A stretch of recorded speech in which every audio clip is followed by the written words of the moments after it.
El plomero me miró con una urgencia que me heló la sangre. Señora, tome solo lo esencial y salga de este apartamento ahora. No le diga una palabra sobre esto a su hijo o su nuera. Su vida depende de ello. Sus manos temblaban mientras guardaba sus herramientas. Fue entonces cuando me di cuenta de que el problema en mi baño no era una simple fuga. Era algo mucho más siniestro, algo que jamás imaginé que encontraría en las paredes del lugar que yo llamaba hogar. Pero antes de continuar, asegúrate de que ya estás suscrito al canal y escribe en los comentarios: ¿desde qué ciudad de México estás viendo este video? Nos encanta saber hasta dónde están llegando nuestras historias. Fue un martes cualquiera cuando mi vida se desmoronó por completo. El grifo de mi baño comenzó a gotear durante la noche, un ruido molesto que me despertó varias veces. Por la mañana, noté una mancha de humedad en el techo del comedor, justo debajo del baño. Decidí llamar a un plomero. Llegará en 1 hora, informó la voz tranquila del otro lado de la línea cuando llamé al número que mi hijo Miguel me había dado. A mis 68 años, yo vivía en una casa espaciosa que compramos con mi esposo décadas atrás en la Ciudad de México. Después de su muerte 5 años antes, nuestros hijos comenzaron a regresar a casa. Primero Miguel, que decía estar ahorrando para un apartamento propio en Guadalajara, y luego Julia, que volvió después de su divorcio turbulento, trayendo solo unas cuantas maletas y un silencio inquietante. Cuando sonó el timbre, abrí la puerta a un hombre de unos 50 años, de estatura media y cabello canoso. Llevaba un mono azul descolorido y cargaba una pesada caja de herramientas. Señora Oliveira, soy Antonio, el plomero. Le mostré la mancha en el techo y lo llevé al baño de arriba. Examinó todo con atención profesional. Necesito revisar las tuberías en el sótano también, dijo, para entender el sistema completo. Le indiqué el camino y regresé a la cocina. Mientras esperaba, preparaba el almuerzo distraídamente. Julia todavía dormía. Sus horarios estaban completamente invertidos desde que regresó a casa, y Miguel estaba en el trabajo en la constructora.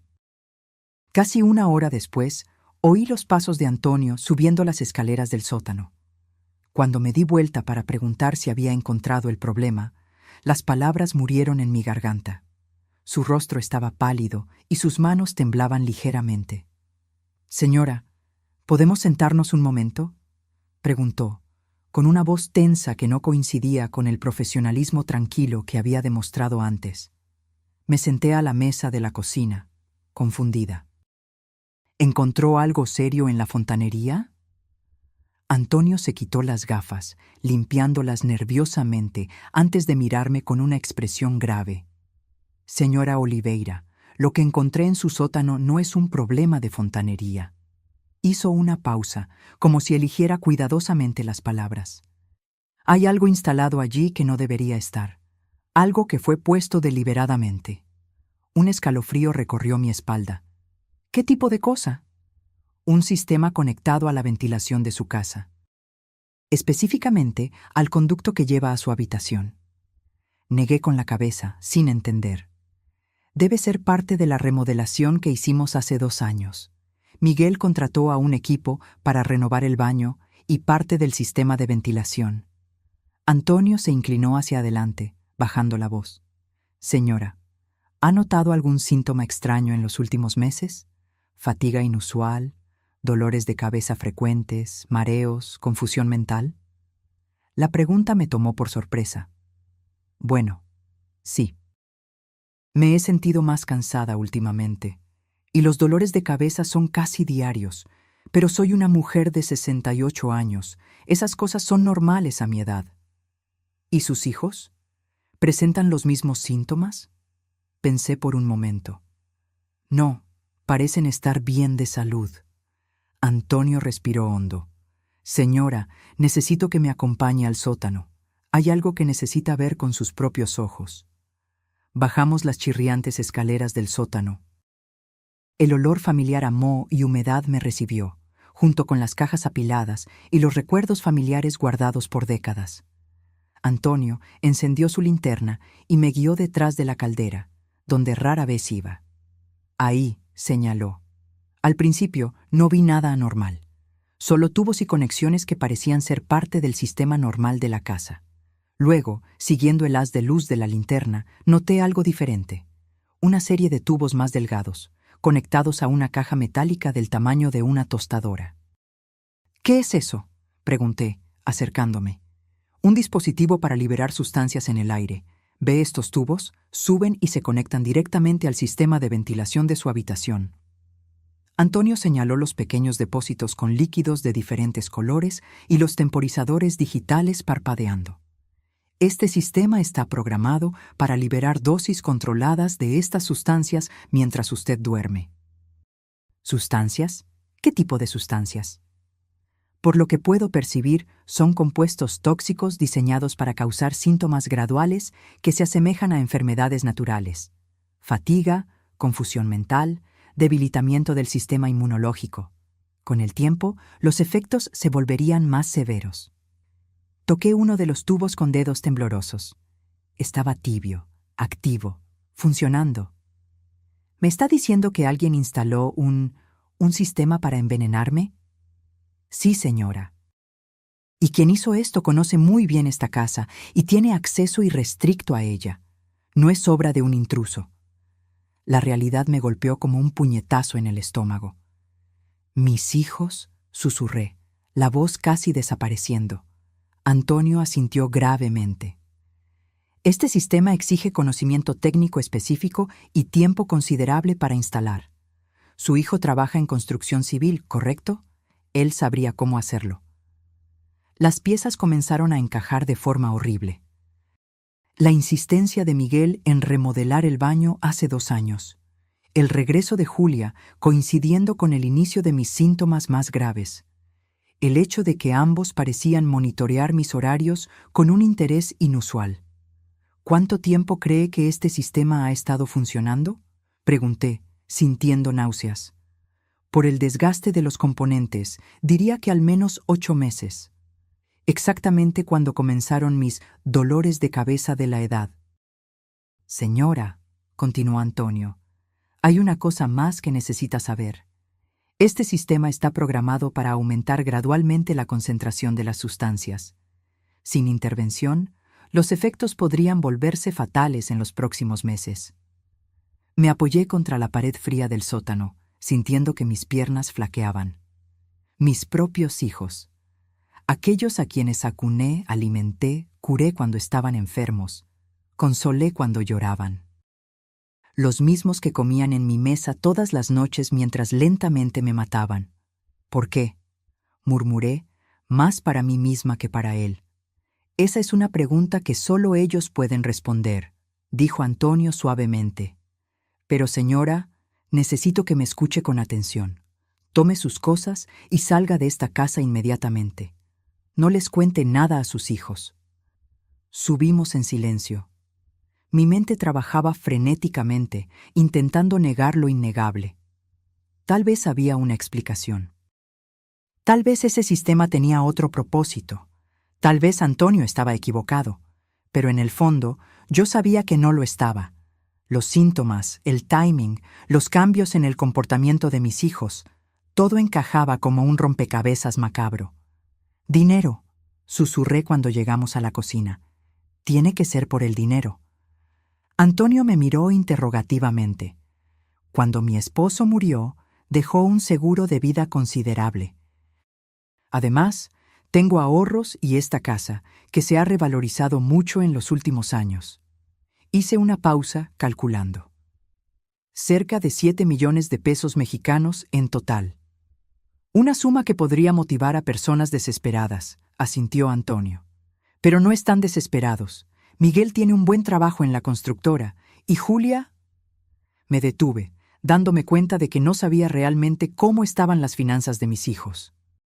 Miguel trabajaba mucho, llegaba tarde y salía temprano, siempre cansado, siempre tenso. Julia apenas salía de su habitación, excepto para buscar comida o irse sin decir a dónde.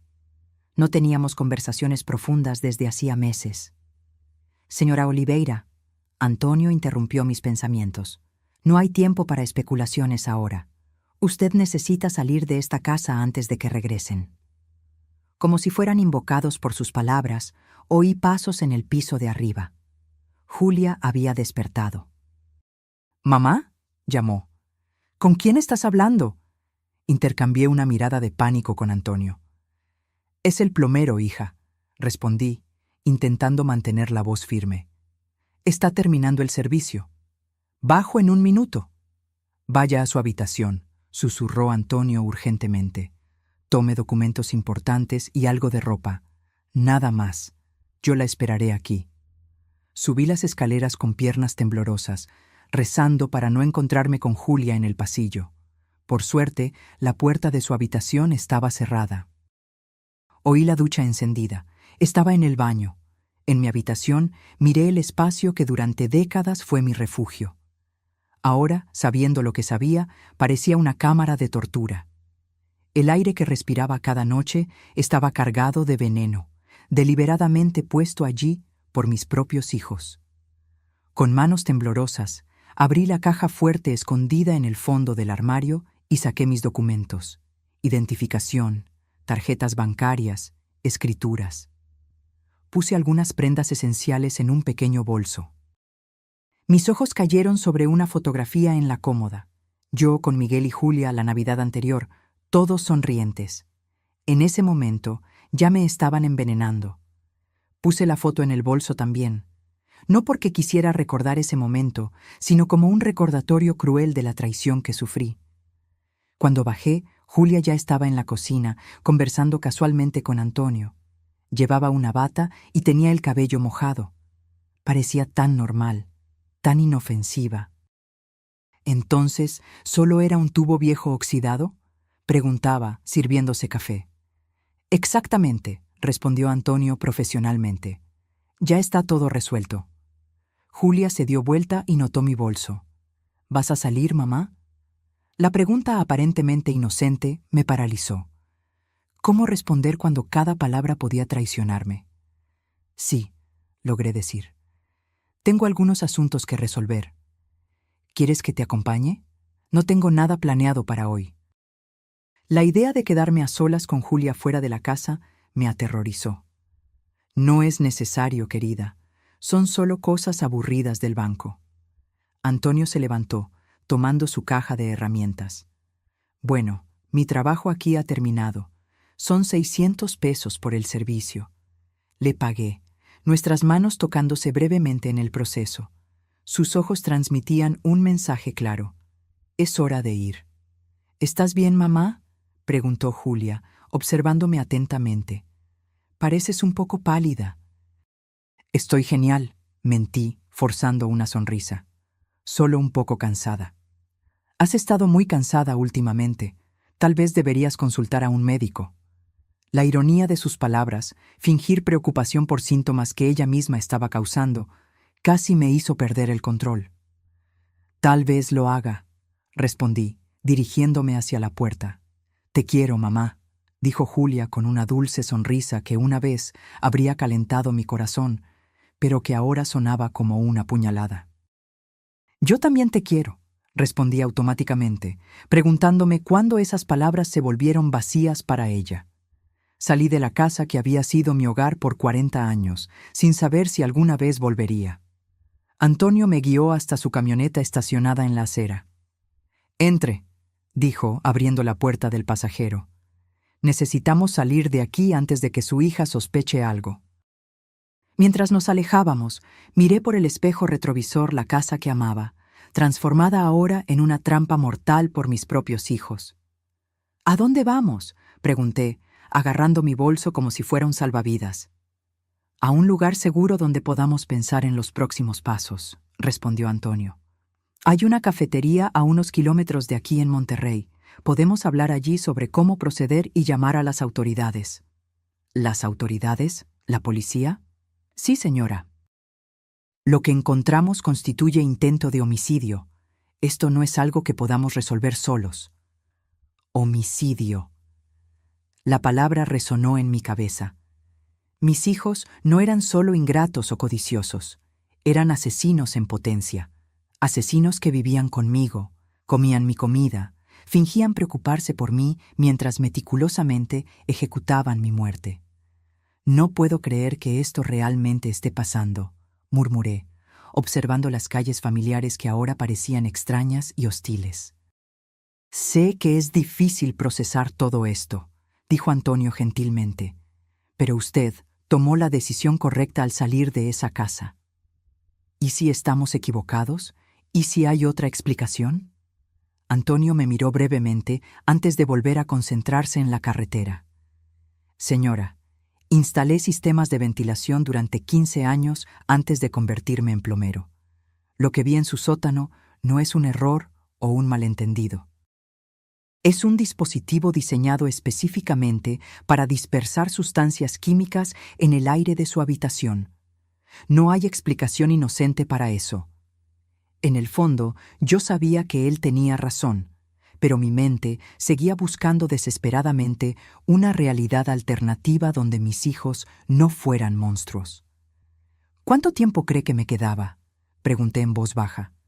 Basado en los temporizadores y la concentración, yo diría que 2 o 3 meses más, a lo sumo. Sus síntomas habrían empeorado progresivamente hasta parecer una enfermedad natural. Habría desarrollado problemas respiratorios graves y falla orgánica. Habría muerto lentamente y nadie sospecharía nada. Lágrimas rodaron por mi rostro. ¿Cómo 2 personas pueden planear algo así? ¿Cómo pueden mirar a su propia madre a los ojos todos los días, fingiendo amor, mientras la matan? No tengo respuesta para eso, señora. Pero sé que personas capaces de esto no van a rendirse simplemente si son confrontadas. Si descubren que usted sabe la verdad, pueden acelerar sus planes o intentar algo más directo. Un escalofrío recorrió mi espalda. ¿Cree que vendrán por mí? Depende de la desesperación que tengan por el dinero y del compromiso con el plan original.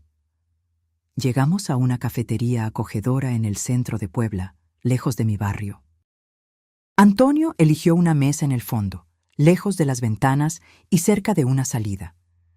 Cuando me di cuenta de que estaba pensando estratégicamente en rutas de escape, la gravedad de mi situación me golpeó de nuevo. Una joven camarera se acercó para tomar nuestros pedidos. 2 cafés, por favor, dijo Antonio, y algo dulce para la señora. Ha tenido un día difícil. Mientras esperábamos los cafés, mi celular vibró. Era un mensaje de Julia. «Mamá, ¿está todo bien? Hace un tiempo que saliste». Le mostré el mensaje a Antonio. «Responda normalmente», aconsejó. «Diga que está en el banco y que la fila está tardando». Escribí la respuesta con dedos temblorosos. Casi inmediatamente llegó otro mensaje. «¿Quieres que te recojamos después? Miguel llegará a casa en 1 hora».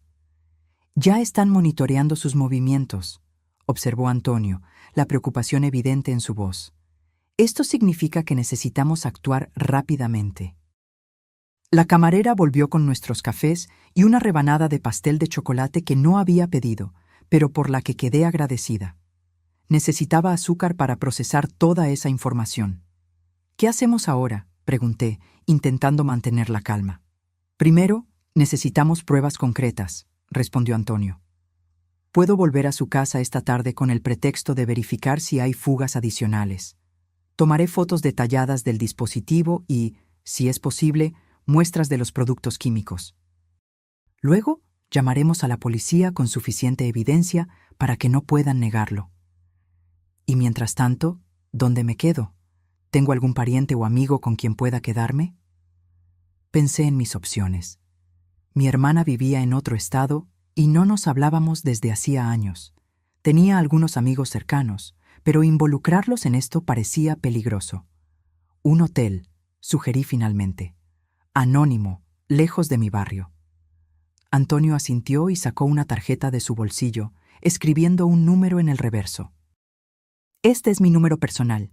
Llame inmediatamente si sus hijos intentan contactarla de forma insistente o si nota algo extraño». Tomé la tarjeta, sintiéndola como un salvavidas. «Antonio, ¿por qué me está ayudando? Ni siquiera me conoce». Tomó un sorbo de café antes de responder, sus ojos fijos en un punto distante más allá de la ventana. Perdí a mi madre hace 5 años. Murió de un cáncer agresivo, pero meses antes del diagnóstico se quejaba de síntomas extraños que los médicos no lograban explicar. Fatiga extrema, problemas respiratorios, debilidad generalizada. Hizo una pausa, respirando hondo. Solo después de que murió, descubrimos que mi hermano estaba adulterando sus medicamentos y robando sus ahorros. ¡Dios mío!, exclamé horrorizada. No pude salvar a mi madre porque no vi las señales a tiempo. Pero cuando vi lo que estaba sucediendo en su casa, supe que tenía una segunda oportunidad de hacer lo correcto. Sus palabras me conmovieron profundamente. Un extraño arriesgando su tiempo y seguridad para ayudar a una señora mayor que acababa de conocer. ¿Su hermano fue arrestado? Sí, pero solo por el robo. Cuando descubrimos lo de la medicación, ya era demasiado tarde para probar que contribuyó a su muerte. Por eso quiere reunir pruebas sólidas ahora. Exactamente. No quiero que sus hijos escapen de las consecuencias de lo que hicieron. Mi celular vibró de nuevo. Esta vez era Miguel. «Mamá, Julia dijo que saliste hace horas. ¿Está todo bien? ¿Dónde estás?» Respondí que estaba en el banco y que luego haría algunas compras. La respuesta vino inmediatamente. «¿Qué banco? Puedo ir a recogerte». La insistencia de él en saber exactamente dónde estaba comenzó a parecer menos preocupación y más control. «Están poniéndose ansiosos», dijo Antonio, observando los mensajes. «Probablemente se dieron cuenta de que usted ha estado fuera más tiempo de lo normal. ¿Qué les digo? Mantenga respuestas vagas pero tranquilizadoras. Diga que está bien y que volverá pronto». Hice como él sugirió, pero las respuestas seguían llegando, cada vez más insistentes. Entonces Miguel llamó. «Conteste», orientó Antonio. «Pero sea cuidadosa con lo que dice». «Hola, hijo», respondí, intentando sonar casual. «¿Dónde estás, mamá?» Su voz estaba tensa, controlada. «Julia dijo que saliste con un bolso. ¿Vas a pasar la noche fuera?» «No, querido, solo llevé algunos documentos para resolver en el banco». «¿Qué documentos? ¿Qué banco?» El interrogatorio de él me estaba poniendo nerviosa. «¿Por qué tantas preguntas, Miguel? Soy una mujer adulta». Hubo una pausa al otro lado de la línea. «Disculpa, mamá. Es que has estado actuando extrañamente en el último tiempo. Julia y yo estamos preocupados por tu salud». La ironía de sus palabras, fingir preocupación por los síntomas que él mismo causaba, hizo que mi estómago se revolviera. «Estoy perfectamente bien», respondí con firmeza. «Tal vez deberías consultar a un médico. A tu edad, es importante hacerse exámenes regulares». Comprendí su estrategia. Querían que yo fuera al médico para documentar mis síntomas, crear un historial médico que respaldara la idea de que estaba desarrollando una enfermedad natural. «Voy a pensarlo», dije, queriendo terminar la conversación. «Te veo más tarde. Te quiero, mamá». Las palabras, una vez preciosas, ahora sonaban vacías y manipuladoras. «Yo también te quiero», respondí automáticamente, dándome cuenta de que era la segunda vez ese día que mentía sobre eso. Después de colgar, noté que mis manos temblaban violentamente. Antonio las cubrió con las suyas, un gesto reconfortante que me sorprendió. «Usted no está sola en esto», dijo gentilmente. «Vamos a resolverlo todo». Pagamos los cafés y fuimos a un hotel modesto en el centro de Tijuana. Antonio habló con el recepcionista, reservando una habitación a su propio nombre para que nadie pudiera rastrearme. «Habitación 215», dijo, entregándome la llave. «Cierre la puerta con llave y no abra a nadie más que a mí. Si necesita algo, llame al servicio de habitaciones». «¿Cuándo volverá a mi casa?» «En aproximadamente 2 horas». Diré que recibí una queja de otro cliente sobre un problema similar y quiero verificar si el arreglo en su casa está funcionando correctamente. Es una práctica común en mi profesión, así que no levantará sospechas. Antes de irse, Antonio dudó. «Señora, necesito preguntarle algo. ¿Tiene un testamento? La pregunta me tomó por sorpresa. Sí. ¿Por qué? ¿Sus hijos son los únicos beneficiarios? Sí, todo se divide por igual entre Miguel y Julia. Él asintió gravemente. Eso confirma el motivo. Sin usted, heredarían inmediatamente una suma considerable. Recordé una cláusula específica. Pero el testamento dice que si mi muerte es sospechosa o resultado de un crimen, pierden todos los derechos de herencia. ¿Ellos saben eso? Creo que sí. Discutimos el testamento cuando mi esposo falleció. Eso podría explicar por qué eligieron un método tan elaborado. Si su muerte pareciera natural, resultado de una enfermedad gradual, nadie cuestionaría el testamento. La frialdad calculada de sus acciones me aterrorizó de nuevo. No solo planearon matarme, sino que también eligieron un método que aseguraría los beneficios financieros de mi muerte. Antonio, pregunté en voz baja, ¿qué tipo de personas hacen esto? Personas que han perdido toda conexión emocional normal. Personas para quienes el dinero se ha vuelto más importante que cualquier lazo familiar. Pero yo los crié para ser buenas personas. Les di amor, educación, valores. A veces, señora, las personas se transforman en algo completamente diferente de lo que esperábamos. Circunstancias, presiones, malas elecciones pueden cambiar a alguien profundamente. Después de que Antonio se fue, me quedé sola en la habitación del hotel, el silencio opresivo a mi alrededor. Durante décadas me acostumbré al ruido constante de una casa habitada. Televisión encendida, pasos en la escalera, puertas abriéndose y cerrándose.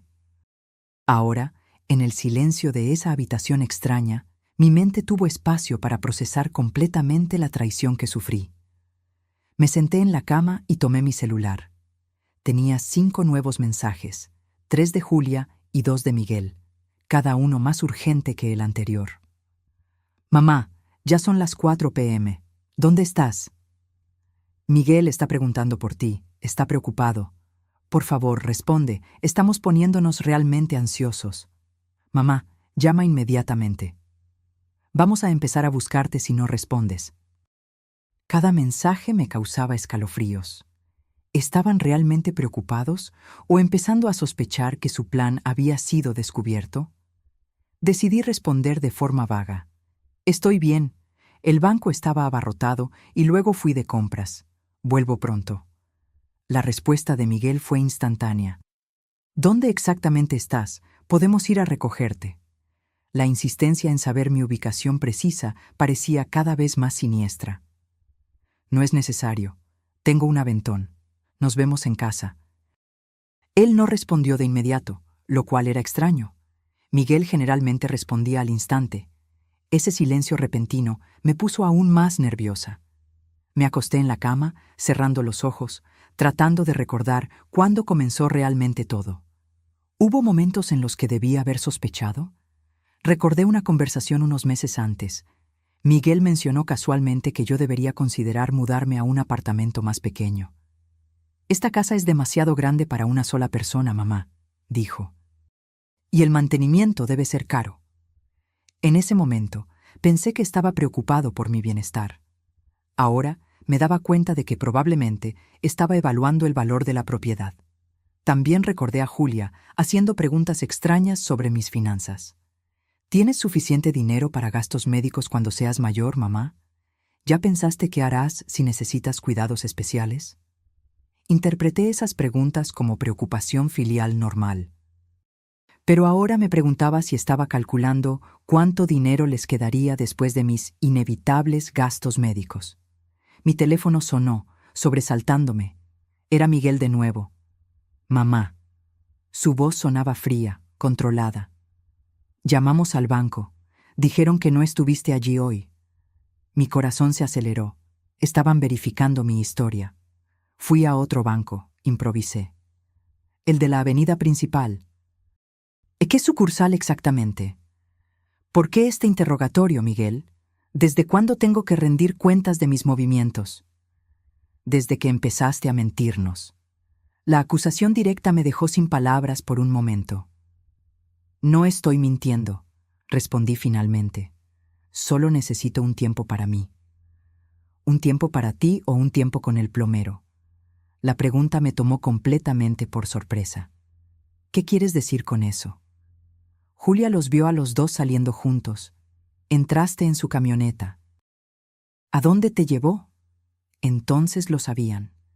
Julia debe haber mirado por la ventana cuando partimos. El miedo se intensificó dentro de mí. Él me dio un aventón al banco, intenté explicar. Más mentiras. La voz de Miguel se volvió aún más fría. Mamá, has estado actuando muy extraño últimamente. Primero, olvidos constantes. Luego, confusión mental. Ahora, mentiras y comportamiento errático. Estamos realmente preocupados por tu salud mental. Me di cuenta de su estrategia. Estaban construyendo una narrativa donde yo era una anciana confusa y paranoica, potencialmente con demencia. Si yo los acusaba del envenenamiento, sería solo una señal más de mi supuesta condición mental deteriorada. Estoy perfectamente lúcida, Miguel. Entonces, ¿por qué huir con un extraño? ¿Por qué mentir sobre dónde has estado? ¿Por qué no contestar nuestras llamadas? Mi celular vibró de nuevo con cada pregunta que sonaba razonable, viniendo de un hijo preocupado. Pero yo conocía la verdad sombría detrás de esa preocupación. Miguel, voy a colgar ahora, dije con firmeza. Hablaremos cuando vuelva a casa. Mamá, espera. Intentó protestar, pero terminé la llamada. Casi inmediatamente, Julia me envió un mensaje. Mamá, Miguel está muy molesto. Necesitamos saber dónde estás. Por favor, dinos la verdad. Mi cabeza palpitaba. Todo lo que construí durante décadas, la familia que amaba, el hogar que cuidé con tanto cariño, se estaba desmoronando en cuestión de horas. Puse el celular en modo silencio y lo guardé en el bolso, incapaz de lidiar con más mensajes o llamadas. La habitación del hotel, a pesar de su neutralidad impersonal, ofrecía una seguridad que mi propia casa ya no brindaba. Tomé la fotografía de Navidad que traje conmigo. Las sonrisas en los rostros de mis hijos parecían diferentes ahora, calculadoras, falsas. ¿Cómo no me di cuenta antes? ¿Cómo no noté la frialdad en los ojos de Miguel o el desapego en la sonrisa de Julia? Tal vez porque el amor es ciego. Tal vez porque, como madre, siempre veía lo mejor en ellos, incluso cuando la verdad estaba delante de mis ojos. 2 horas pasaron sin noticias de Antonio. La preocupación crecía dentro de mí. Debería haber contactado después de volver de mi casa. Algo estaba mal. A pesar de mi renuencia, encendí el celular de nuevo. 10 llamadas perdidas y 23 mensajes. El más reciente, de Miguel, enviado hacía solo 5 minutos, me heló la sangre. Tu amigo plomero regresó. Estamos teniendo una conversación interesante. Mi primer instinto fue llamar a Antonio, pero me detuve antes de presionar el botón. ¿Y si Miguel había tomado su celular? O peor, ¿y si le habían hecho algo? La idea de que mis hijos pudieran lastimar a alguien era impensable hasta hace unas horas. Ahora parecía terriblemente posible. Marqué el número de la policía con dedos temblorosos. «Emergencia. ¿Cuál es su problema?», preguntó una voz femenina. Necesito denunciar un intento de asesinato», dije, mi voz casi un susurro. «Señora, ¿puede hablar más fuerte? ¿Quién está intentando asesinar a quién?» «Mis hijos», respondí, la realidad de las palabras golpeándome de nuevo. «Mis hijos están intentando matarme lentamente. Encontramos un dispositivo en el sótano de mi casa, liberando sustancias tóxicas en el sistema de ventilación de mi habitación». Hubo una pausa al otro lado de la línea. «Señora, ¿cuál es su nombre completo y ubicación actual?» «María Oliveira. Estoy en el Hotel Central, habitación 215. «Ah, ¿y dónde están sus hijos ahora?» «En mi casa. Ellos pueden haberle hecho algo al hombre que descubrió el dispositivo. Un plomero llamado Antonio. Permanezca donde está, señora. Enviaremos una patrulla al hotel y otra a su residencia. no salga de su habitación y no se contacte con sus hijos. Después de colgar, me senté en el borde de la cama, temblando. Realmente había sucedido. Había denunciado a mis propios hijos a la policía. Las personas que traje al mundo, amé incondicionalmente, sacrifiqué todo para criar, ahora las estaba entregando a las autoridades. 15 minutos después, golpes firmes en la puerta anunciaron la llegada de la policía. 2 oficiales, una mujer de mediana edad y un hombre más joven, me escucharon atentamente mientras narraba los eventos del día. Mostré los mensajes insistentes de mis hijos, expliqué sobre el dispositivo en el sótano, el deterioro gradual de mi salud, la ayuda de Antonio. «Señora Oliveira», dijo la policía, después de anotar todo. «Otro equipo está en su residencia en este momento. Logramos contactar al señor Antonio. Está bien, pero bastante conmocionado. Al parecer, sus hijos lo interrogaron cuando regresó para recoger evidencia». «¿Lo lastimaron?», pregunté, horrorizada. «No físicamente, pero hubo amenazas. El señor Antonio logró salir de la casa con el pretexto de buscar herramientas en la camioneta y contactó a la policía inmediatamente. El alivio que sentí al saber que Antonio estaba seguro rápidamente dio paso a una nueva preocupación. ¿Y ahora? Necesitamos que usted nos acompañe a la estación de policía para formalizar la denuncia. Mientras tanto, un equipo forense está verificando su casa. Si encuentran evidencia del dispositivo que mencionó, sus hijos serán detenidos para interrogatorio. ¿Y si ya han removido todo?», la policía intercambió una mirada con su colega. El señor Antonio nos informó que, al regresar a la residencia, notó señales de que el dispositivo había sido desmantelado a toda prisa. Sin embargo, también cree que habrá rastros químicos que los técnicos forenses podrán detectar. En la estación de policía, pasé horas prestando declaración, detallando cada aspecto de la situación, los primeros síntomas, las preguntas extrañas de mis hijos sobre mis finanzas, su insistencia en monitorear mis movimientos y, finalmente, el descubrimiento de Antonio en el sótano.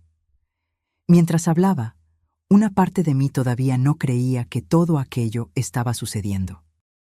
¿Cómo una madre de 68 años puede estar en una estación de policía denunciando a sus propios hijos por intento de homicidio? Parecía una pesadilla de la que no podía despertar. Alrededor de las 10 de la noche, un detective entró en la sala de declaraciones con una expresión grave. «Señora Oliveira, tenemos noticias del equipo forense». Mi corazón casi se detuvo mientras esperaba el veredicto.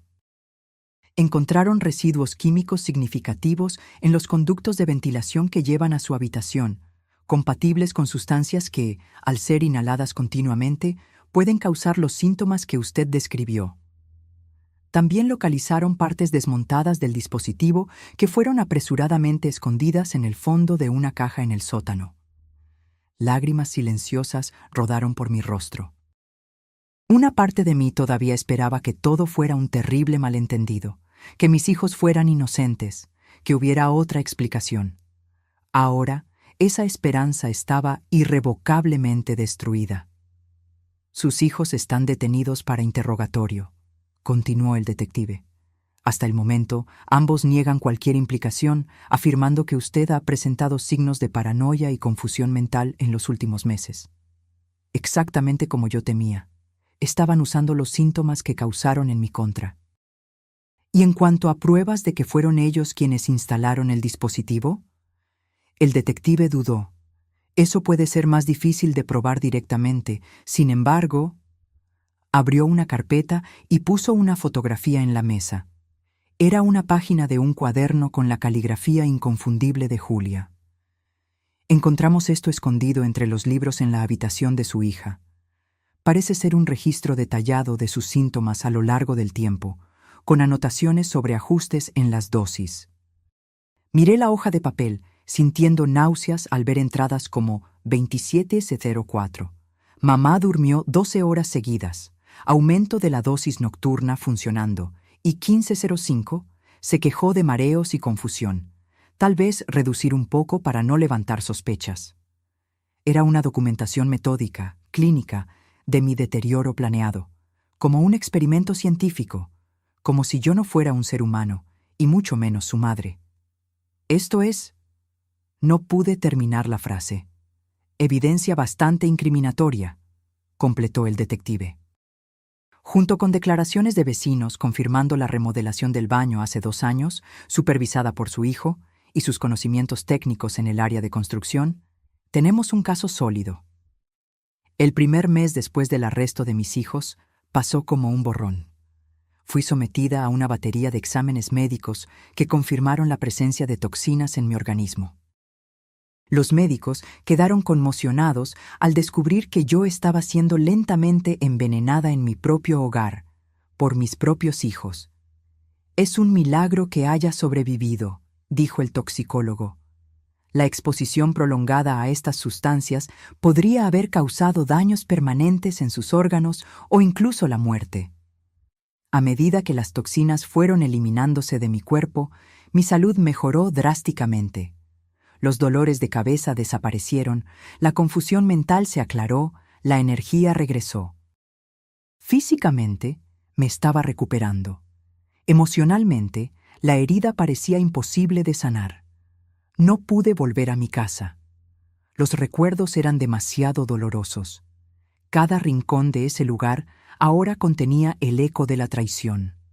Puse la propiedad en venta y me mudé temporalmente a un pequeño apartamento alquilado. Durante la investigación, la verdad completa salió a la luz. Miguel tenía deudas de juego que sumaban más de 2 millones de pesos. Apuestas compulsivas que él escondía de todos, pidiendo préstamos a prestamistas que comenzaron a amenazarlo física y financieramente. Julia, por su parte, descubrió que no recibiría nada en el divorcio después de que su exesposo probara su infidelidad con pruebas concretas. Estaba prácticamente en bancarrota y desesperada. Juntos, mis hijos calcularon que mi muerte les daría acceso inmediato a casi 7 millones de pesos, entre seguro de vida, ahorros y el valor de la casa. Como sabían que una muerte sospechosa invalidaría el testamento, planearon algo que pareciera natural. Un deterioro gradual atribuible a la edad avanzada, culminando en falla orgánica que ningún médico cuestionaría. La idea del envenenamiento lento fue de Julia. Con su conocimiento de química, ella planeó meticulosamente qué sustancias usar y en qué concentraciones para simular un declive natural. Miguel, usando sus conocimientos de construcción civil, instaló el sistema durante la remodelación del baño. El juicio fue una pesadilla. Sentada en el tribunal, día tras día, oyendo detalles horribles sobre cómo mis propios hijos conspiraron para matarme, sentí como si estuviera viviendo la vida de otra persona. Esto no podía ser mi realidad. No podía ser mi familia. Lo más difícil fue enfrentar la mirada de ellos. Miguel mantuvo una expresión impasible durante todo el proceso, como si estuviera más allá de cualquier emoción. Julia alternaba entre lágrimas dramáticas cuando el jurado estaba mirando y miradas frías y calculadoras cuando creía que nadie prestaba atención. Antonio testificó detalladamente sobre su descubrimiento en el sótano y las conversaciones que escuchó entre mis hijos. Su testimonio fue crucial para el caso. Se convirtió en mi pilar de fuerza durante esos días sombríos, una presencia constante y reconfortante. ¿Cómo se siente hoy?, me preguntaba diariamente, con genuina preocupación. Como alguien que lo perdió todo, era mi respuesta frecuente. No todo, decía gentilmente. Usted todavía tiene su vida, su salud, su dignidad. Ellos no pudieron quitarle eso. Después de 3 semanas de juicio, el veredicto finalmente llegó. Culpables de intento de homicidio premeditado. Miguel fue sentenciado a 20 años de prisión sin posibilidad de libertad condicional por 15 años. Julia recibió 18 años, con posibilidad de libertad condicional después de 12. Cuando el juez anunció las sentencias, sentí una mezcla confusa de emociones. Alivio por la justicia hecha, pero también un dolor profundo por saber que mis hijos pasarían gran parte de sus vidas tras las rejas. Por horrible que fuera lo que planearon, una parte de mí, la madre que siempre sería, Sufría por ellos. Después del juicio, vendí definitivamente la casa donde viví por 40 años en la Ciudad de México. Con el dinero, compré un pequeño apartamento en la ciudad costera de Acapulco, a cientos de kilómetros de distancia, donde nadie me conocía y donde podría empezar de nuevo sin el peso de las memorias dolorosas. Antonio continuó presente en mi vida, primero como un amigo solidario, luego como algo más. No un romance tradicional, ambos cargábamos cicatrices demasiado profundas para eso, sino una compañía reconfortante basada en el respeto mutuo y la comprensión compartida de cuán impredecible y cruel puede ser la vida. Algunas personas pasan toda su vida sin conocer el verdadero rostro de aquellos que aman, dijo él una vez, mientras caminábamos por la playa. Usted enfrentó esa verdad y sobrevivió. Eso exige una valentía extraordinaria. Valentía no era como yo me definiría. En mis momentos más oscuros, cuestionaba dónde había fallado como madre. ¿Qué podría haber hecho diferente? ¿Qué señales dejé pasar? ¿Alguna vez fui realmente amada por mis hijos? ¿O siempre fui solo un medio para un fin, una fuente de recursos a ser explotada? 6 meses después del juicio, recibí una carta de Julia de la prisión.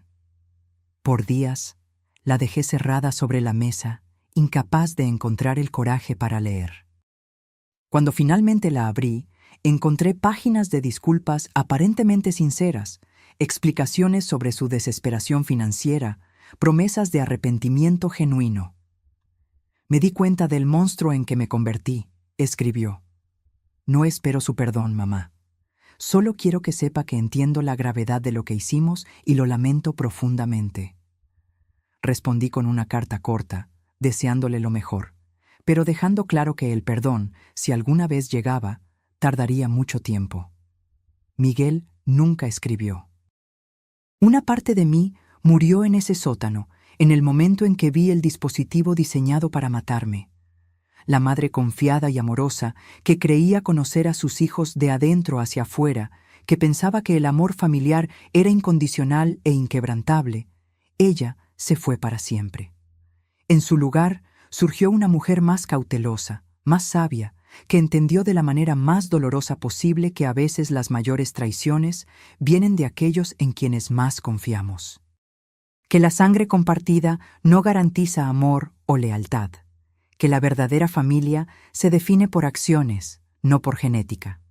Hoy, a mis 70 años, encontré una paz relativa. Mi salud está completamente recuperada. Hago caminatas diarias por la playa de Acapulco. Participo en un grupo de lectura local. Cultivo un pequeño jardín en el balcón de mi apartamento. Antonio y yo cenamos juntos 2 veces por semana, compartiendo historias y risas. A veces, cuando miro el océano, pienso en cuánto puede cambiar la vida en un solo día.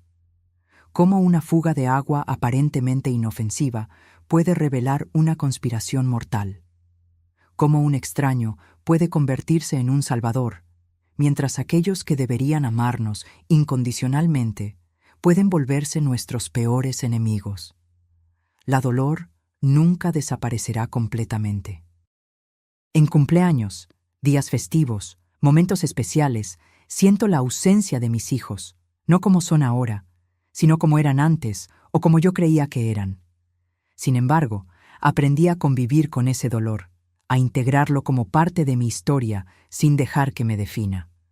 El plomero que vino a arreglar una fuga terminó salvando mucho más que un techo dañado. Salvó mi vida. Y me enseñó que, a veces, la salvación viene de los lugares más inesperados, mientras que las amenazas pueden esconderse donde menos esperamos. Si hay una lección que puedo compartir de esta terrible experiencia, es que debemos valorar a las personas por sus acciones, no por sus títulos o lazos sanguíneos. La verdadera familia son aquellos que nos protegen cuando somos vulnerables, no aquellos que explotan nuestra vulnerabilidad. El amor verdadero se manifiesta en actos diarios de bondad y respeto, no en palabras vacías u obligaciones impuestas por el parentesco.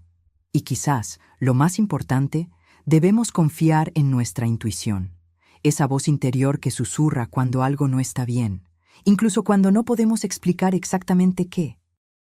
Si hubiera prestado atención a las pequeñas señales, a los cambios sutiles en mis hijos, a las preguntas extrañas, a las miradas desviadas, tal vez podría haber evitado acercarme tanto a la muerte. Cuando la gente me pregunta sobre mis hijos, respondo simplemente que estamos distanciados. Es más fácil que explicar la verdad completa, que ver el horror y la lástima en los ojos de los demás.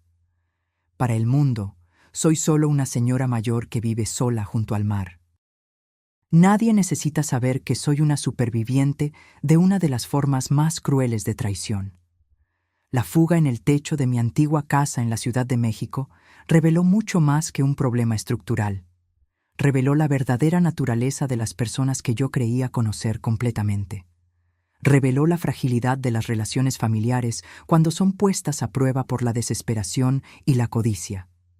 Reveló que, a veces, los extraños pueden mostrar más humanidad que nuestra propia sangre.